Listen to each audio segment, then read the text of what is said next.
محترم ناظرین السلام علیکم ورحمۃ اللہ تعالیٰ وبرکاتہ۔ میں غلام عاصم مونس، خادم تدریس و افتاء دارالعلوم انوار مصطفیٰ رمضان نگر تیلی باغ لکھنؤ۔ ہم اپنے یوٹیوب چینل اصیل حرم پر اپنے تمام ناظرین کا تہہ دل سے استقبال کرتے ہیں۔ آج ہم آپ کے کچھ سوالات کے جوابات کے ساتھ حاضر ہوئے ہیں۔ اس سے پہلے کہ سوالات و جوابات کا سلسلہ شروع ہو، آپ سے گزارش ہے کہ اگر آپ نے ابھی تک ہمارا یوٹیوب چینل اصیل حرم سبسکرائب نہیں کیا ہے تو مہربانی کر کے سبسکرائب کر لیں اور بیل آئیکن کو ضرور پریس کر دیں تاکہ ہر آنے والی اپڈیٹ آپ تک بآسانی سوال آیا ہے جناب محمد سلیم عرف بہار عالم، کاس گنج، اتر پردیش۔ وہ پوچھتے ہیں کہ تعزیہ بنانا کیسا ہے؟ جناب سلیم بھائی، حقیقتاً تعزیہ بنانے میں کوئی گناہ نہیں ہے، مگر آج ہمارے سماج میں جو مروج تعزیہ داری ہے، جو رواج پڑ گیا ہے، جس طرح سے لوگ تعزیہ بناتے ہیں اور اس تعزیہ کو گھماتے ہیں، ڈھول تاشے بجاتے ہیں اور تعزیہ کے سامنے جا کے منتیں مانگتے ہیں، چڑھاوا چڑھاتے ہیں، یہ تمام امور ناجائز و حرام ہے۔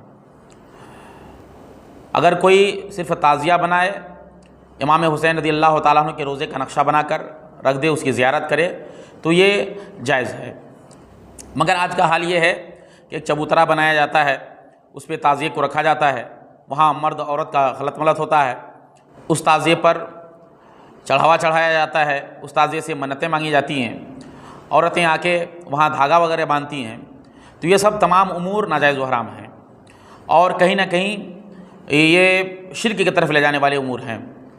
تو اسی لیے انہی خرافات کو مد نظر رکھ کر اکابرین نے ان امور کے ناجائز و حرام ہونے کا فتویٰ دیا۔ اگر کوئی صرف تعزیہ بنائے اور تعزیہ بنا کر کوئی ایک جگہ رکھ دے، لوگ آئیں اور اس کی زیارت کر کے چلے جائیں اور پھر اس کو آئندہ سال کے لیے اٹھا کر رکھا جائے تو یہ جائز ہے، جبکہ وہاں کوئی اور دوسری وجہ مانے جواز نہ ہو۔ اور دوسری بات یہ بھی ہے کہ تعزیہ لوگ بناتے ہیں، ہر سال الگ الگ تعزیہ بناتے ہیں اور اس تعزیہ کو لے جا کر عاشوراء کے دن مصنوعی کربلا میں دفن کر دیتے ہیں، جو کہ ایک تزیہ مال ہے اور تزیہ مال شریعت مصطفیٰ صلی اللہ علیہ وسلم میں حرام ہے۔ لہذا اگر کوئی تعزیہ بناتا ہے اور اس کی زیارت کرتا ہے، پھر اسے اگلے سال کے لیے اٹھا کر رکھ دیتا ہے تو یہ جائز ہے۔ ایک سوال ہے جناب ظہیر الدین صاحب کا، آگرہ کینٹ سے۔ وہ کہتے ہیں کہ ہمارے بھائی کی شادی ہونے والی تھی اور اسے باہر بھی جانا تھا، مگر لڑکی والوں نے یہ کہہ کر منع کر دیا کہ ماہ محرم آ گیا ہے، اس لیے محرم میں شادی بیاہ جو ہے اشوبھ ہے، یعنی برا ہے، اس لیے ہم اس مہینے میں شادی نہیں کر سکتے۔ تو کیا اس کی کوئی اصل شریعت میں موجود ہے؟ معاملہ ایسا ہے کہ شادی بیاہ کے لیے شریعت میں کوئی دن مقرر نہیں ہے اور شادی بیاہ کے لیے شریعت مصطفیٰ میں کوئی دن اشوبھ یا برا نہیں ہے۔ آپ جس دن چاہیں اس دن شادی کر سکتے ہیں، اس دن شادی جو ہے ہو سکتی ہے۔ جو لوگ یہ خیال کرتے ہیں کہ ماہ محرم میں شادی بیاہ اشوبھ ہے یعنی برا ہے، وہ غلطی پر ہیں، یہ ایک جہالت ہے اور اس سے بچنا چاہیے۔ ایک سوال ہے جناب الیاس صاحب کا، عالم باغ لکھنؤ سے۔ وہ کہتے ہیں کہ کچھ لوگ محرم میں روٹی اور مچھلی، ساگ وغیرہ بنانے اور کھانے کو برا سمجھتے ہیں، اس کے بارے میں کیا کہتے ہیں؟ جناب الیاس بھائی، کھانے پینے کے تعلق سے بھی کوئی دن اور وقت مخصوص نہیں ہے۔ اللہ تبارک و تعالیٰ نے جن جن چیزوں کو حلال کیا ہے ان چیزوں کو آپ کسی بھی دن کھا سکتے ہیں، کسی وقت کھا سکتے ہیں، اس کی کوئی ممانعت نہیں ہے۔ یہ غلط فہمیاں ہمارے سماج میں پھیل چکی ہیں، ان غلط فہمیوں کو ہمیں اور آپ کو دور کرنے کی ضرورت ہے۔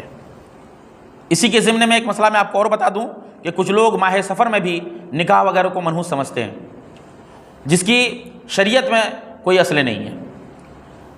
شادی بیاہ کے لیے کھانے پینے کے لیے اللہ تبارک و تعالیٰ نے جن چیزوں کو حلال کیا ہے ان چیزوں کو آپ کسی وقت بھی کھائیے، کبھی بھی کھائیے، وہ ہر وقت حلال ہوتی ہیں، چاہے وہ محرم ہو چاہے سفر ہو۔ شادی بیاہ کے لیے بھی کوئی خاص دن مقرر نہیں ہے، آپ جب شادی کرنا چاہیں شادی ہو جائے گی، کوئی دن اشبھ یا برا نہیں ہوتا ہے۔ یہ ہمارے سماج کی غلط فہمیاں ہیں، لہذا ہم سبوں کو چاہیے کہ اس طرح کی غلط فہمیوں سے ہم اور آپ دور رہیں، اور اپنے محلے کے امام سے، اپنے قریبی علماء سے رابطہ کریں اور ان سے رابطہ کر کے مسائل دریافت کر لیا کریں۔